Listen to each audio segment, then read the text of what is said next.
everyone. So this is the first video in this series of Nectar in a Sieve uh, chapter explanations. So let's start chapter 1. Sometimes at night I think that my husband is with me again, coming gently through the mists, and we are tranquil together. Then morning comes.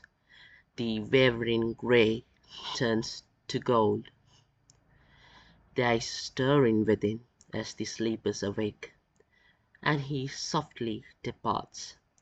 One by one they come out into the early morning sunshine. My son, my daughter, and Polly, the child I clung to who was not mine, and he no longer a child. Polly is with me because I tempted him. Out of desperation I lured him away from his soil to mine. So this chapter starts with a recollection of a woman named Rukmani.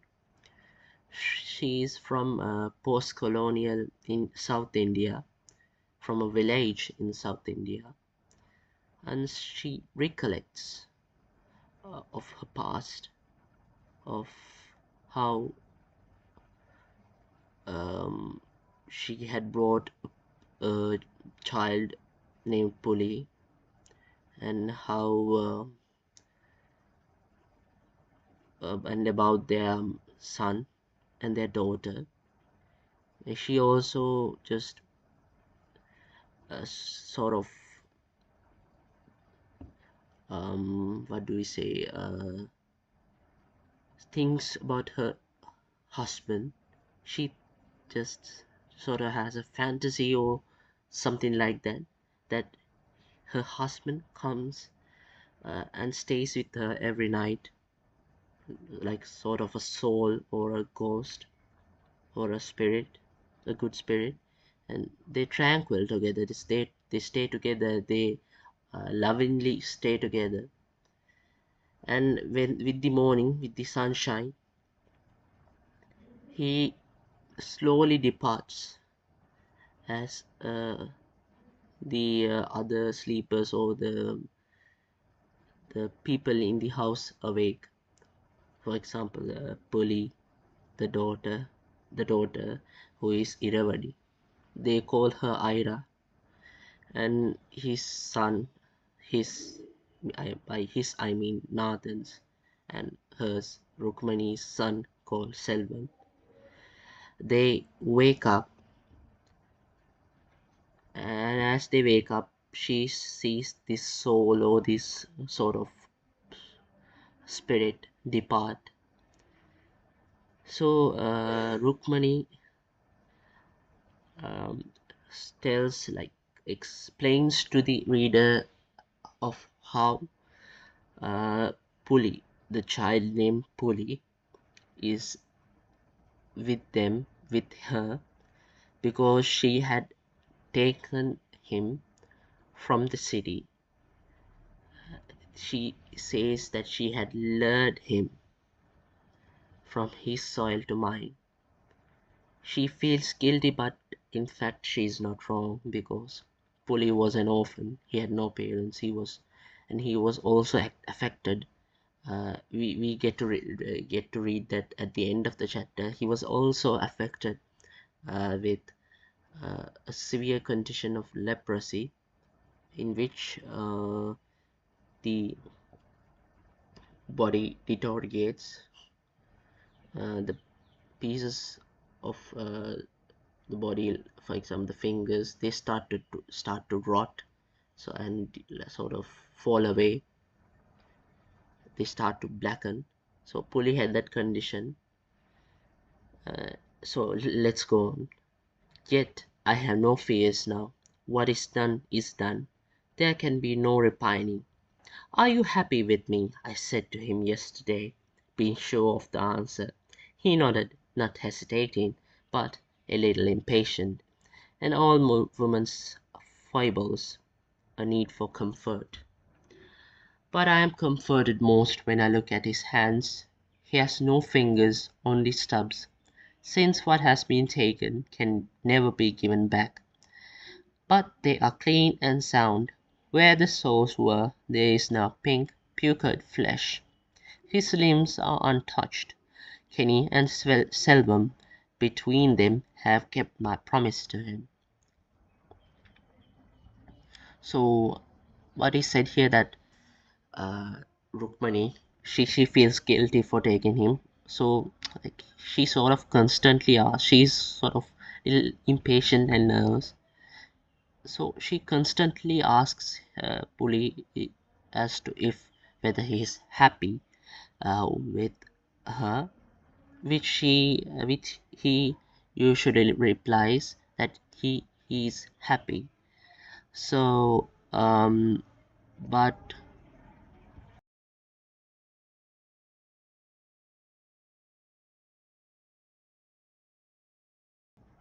so he says but she says that she is comforted when she looks at his hands. So previously, when Puli was affected with leprosy, now he has been cured.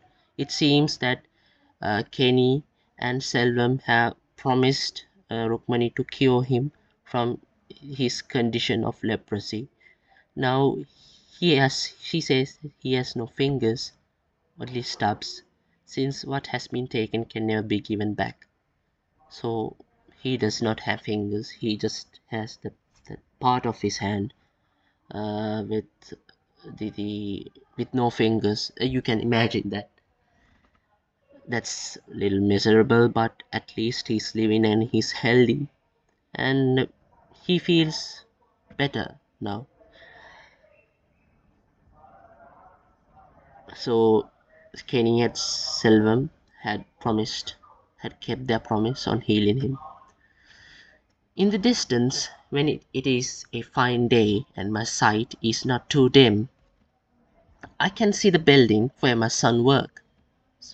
He and Kenny, the young and old, a large building, spruce and white. Not only money has built it, but men's hopes and pity, as I know, who have seen it grow brick by brick and year by year. My three sisters were married long before I was. Shanta first, a big wedding which lasted for many days, plenty of gifts and feasts, diamond earrings, a gold necklace as befitted the daughter of the village headman. Padmini next, and she too made a good match and was married fittingly, taking jewels and dowry with her. But when it came to Tangam, only relations from our own village came to the wedding, and not from the surrounding districts as they had done before, and the only jewel she had was a diamond nose screw. So the father was a village headman. The father of Rukmani was a village headman, and but at this time he had some sort of power. So starts she explains of where he can see the hospital the building where Kenny and his son Selvum works together. So she starts to relate her past of how her three sisters were married before her. Shanta, her elder sister, had a massive wedding uh, lasting for many days, and she was most benefited uh, as a daughter of the village headman. She had the most benefits. Padmini next, and she had a good match too. She was married to a good man, and she had a good fine dowry too. But when it came to Tangam, her third elder sister, eh, it was very limited. Relations from her our own village. Rukmani relates that the relations from uh, her village only came to the wedding. They didn't have the capacity to to like sort of make the expenses for other relations from the surrounding district, so only a limited number of relations had attended the wedding. And what she uh, brought with her was what she was given as a dowry was a diamond nostril. So very limited and very small, sort of small and very minor dowry. What for you, my mother would say, taking my face in her hands. My last born, my baby. 4 dowries is too much for a man to bear. I shall have a grand wedding, I would say, such that everybody will remember when all else is a dream forgotten. I had heard this phrase in the storyteller's tale, for is not my father head of the village? I knew this pleased my mother, for she would let once laugh and lose her look of worry. Once when I repeated this, my eldest brother overheard me, and he said sharply, "Don't speak like a fool. The headman is no longer of sequence. There is the collector who comes to these villages once a year, and to him is the power, and to those he appoints, not to the headman." So Rukmani at this age comes to a shocking revelation of how his father is no longer a valid, powerful man. She's revealed this through his brother. And for a long time, Rukmani like sort of did not believe in what her brother said, but later uh, she had accepted. Sometime later, after she was married, she had come to the conclusion that her brother was correct and was in his sound mind telling the truth. This was the first time I had ever heard that my father was of no consequence. It was as if a prop on which I leaned had been roughly kicked away, and I felt frightened and refused to believe him. But of course he was right, and by the time I came to womanhood, even I had to acknowledge that his prestige was much diminished. Perhaps that was why they could not find me a rich husband, and married me to a tenant farmer who was poor in everything but in love and care for me, his wife, whom he took at the age of 12. Our relatives, I know, murmured that the match was below me. My mother herself was not happy, but I was without beauty and without dowry, and it was the best she could do. Poor match, they said, and not always quietly. How little they knew, any of them. So Rukmani had been married.